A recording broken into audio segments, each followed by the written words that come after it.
Halo semuanya, salam sejahtera untuk kita semua. Saya Teresia Desi Salvia, NIM E111121231023. Pada video kali ini akan menjelaskan mengenai teori postmodernisme dengan mata kuliah Teori Antropologi 2, Prodi Antropologi Sosial, dan dosen pengampu Ibu Dwi Surti Junida SOS MSI.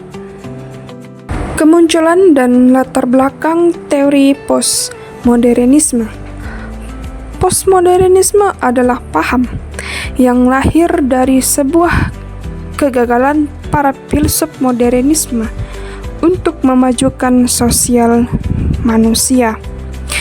Karena kegagalan tersebut dalam menjalani misinya untuk menjadikan generasi manusia mendatang lebih maju dalam perkembangan pengetahuan dan sosial budaya.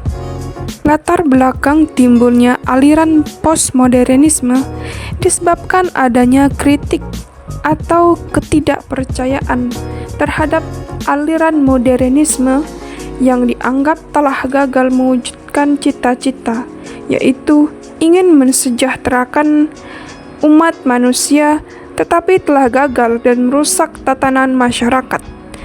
Contoh, yang kaya semakin kaya dan yang miskin semakin miskin. Kemudian, asal-muasal dari sosial budaya sendiri. Sosial budaya merupakan hasil cipta, rasa, dan karsa manusia yang terwujud dalam kehidupan berkelompok. Sosial budaya mencakup segala sesuatu yang berkaitan dengan cara hidup, nilai-nilai, norma, kebiasaan, tradisi, intuisi, dan interaksi sosial. Kemudian, konteks sosial budaya adalah kerangka acuan yang menggabungkan nilai-nilai, norma, dan kebiasaan masyarakat. Konteks sosial budaya mempengaruhi kehidupan sehari-hari, termasuk cara berpikir dan komunikasi. Contoh dari konteks sosial budaya adalah bahasa, makanan, pakaian, tarian, kebiasaan, dan adat istiadat.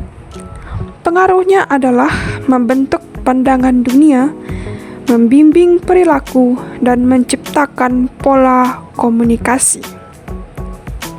Ada beberapa faktor yang mempengaruhi konteks sosial budaya, seperti suku atau marga, profesi orang tua, lingkungan, identitas sosial, globalisasi, perubahan sosial, dan migrasi manusia. Tokoh-tokoh utama dalam teori sosial postmodernisme. Yang pertama, Jean-François Lyotard. Jean-François Lyotard lahir di Versailles, Prancis pada tahun 1924.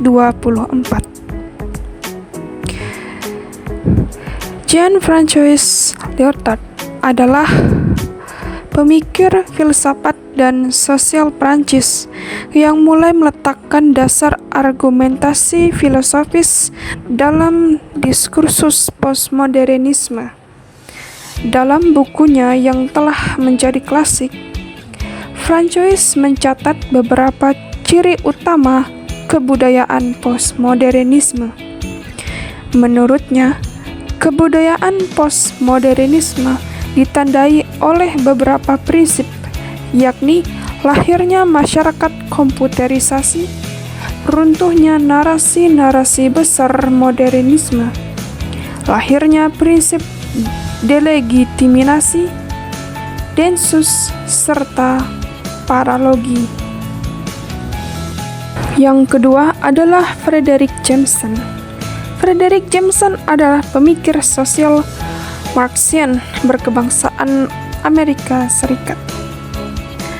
Karya penting Frederick Jameson mengenai pemikiran postmodernisme adalah dalam buku yang berjudul Postmodernism or the Cultural Logic of the Late Capitalism. Dalam buku ini, Jameson menyatakan bahwa kapitalisme saat ini telah menjadi cara pandang dominan masyarakat kontemporer dewasa ini. Jameson menolak pandangan seperti ini. Dengan buku ini, Jameson bermaksud mengkritik postmodernisme dan menolak pendapat sebagian besar pemikir postmodernisme, terutama Jean-François Lyotard dan Jean Baudrillard. Perkembangan dan pengaruh teori postmodernisme terhadap kajian antropologi. Dalam antropologi, postmodernisme menekankan keragaman budaya, relativisme budaya, dan skeptisme terhadap pengetahuan objektif. Teori ini juga mendorong antropolog untuk mempertimbangkan peran budaya mereka sendiri dalam mempelajari budaya lain. Kritik terhadap objektivitas dan representasi budaya. Antropologi postmodern menolak klaim bahwa peneliti bisa menjadi netral dan objektif, menyoroti bahwa antropolog juga manusia dengan latar belakang dan sudut pandang yang memengaruhi cara mereka melihat budaya lain. Kemudian, pengaruh teori postmodernisme dalam antropologi mendorong kepekaan dalam antropologi terhadap pengumpulan data, memberikan pengaruh kuat pada pemikiran feminis, dan mendorong penulisan sejarah yang lebih inklusif dan beragam. Sekian penjelasan dari saya mengenai teori postmodernisme. Saya ucapkan terima kasih.